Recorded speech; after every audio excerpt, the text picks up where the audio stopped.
Bismillahirrahmanirrahim. Assalamu alaikum wa rahmatullahi wa barakatuh. Welcome to the second episode of the Seerah Nabawi, the biography of Prophet Muhammad sallallahu alaihi wasallam. Episode 2. The parent of Nabi Muhammad sallallahu alaihi wasallam. Nabi Muhammad sallallahu alaihi wasallam had a mother named Aminah and a father named Abdullah. Around 2 weeks after their marriage, Abdullah had to go with the caravan to travel outside Makkah on a business trip.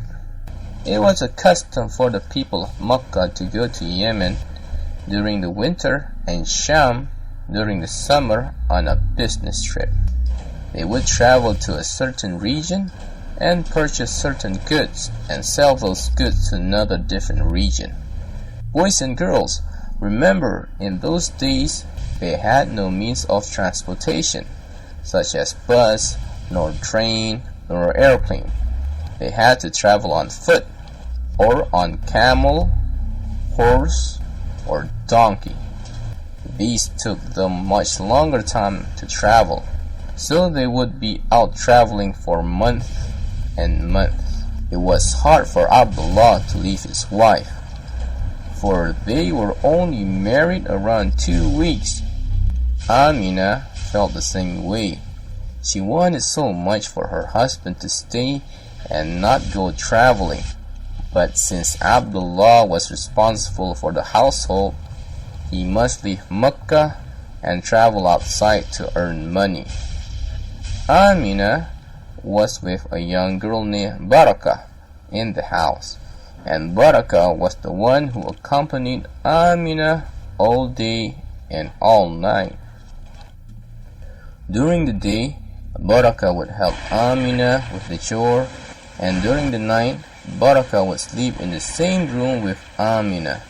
They both got along just fine. Aminah missed Abdullah so much, and Barakah would time to time cheer Aminah. Around a month after Abdullah left them, Aminah found out that she was pregnant. She was joyful, but at the same time she was sad because she really wanted to spend her time with Abdullah. One day, Barakah heard that the caravan had arrived in Makkah. She went outside to look. Yes, she did see the caravan, but Abdullah was nowhere to be seen. She came back home, but she did not tell Aminah about the arrival of the caravan, for she was worried if Aminah knew that Abdullah was not with the caravan, Aminah would become more sad.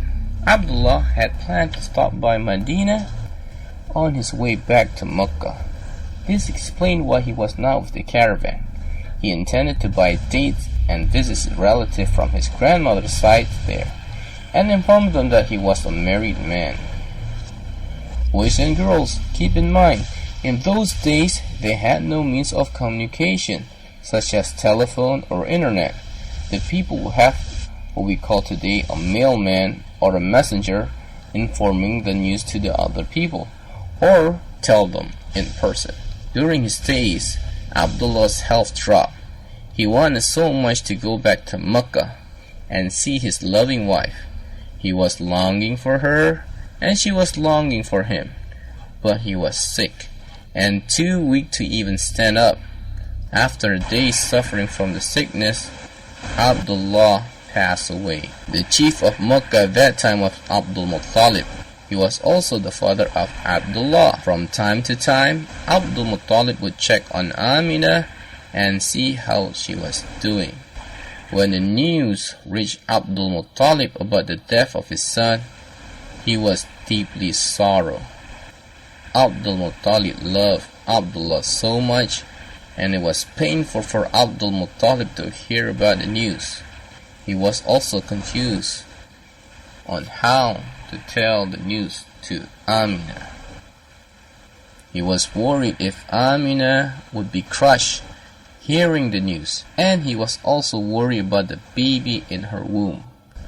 On his daily visit to Aminah's house, Aminah noticed something different with Abdul Muttalib. She could see it in his eyes that something major had happened. She started to ask him about Abdullah, but he had a difficult time telling her about it. But she kept on pushing and pushing. Where is my husband? What happened to my husband? Abdul Muttalib had no other choice but to inform her about the death of Abdullah. Tears broke out in that house. Abdul Muttalib cried, Aminah cried, so did Barakah.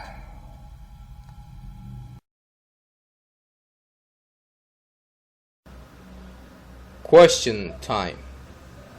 Question time. Question time. Question time. Question time. Question time.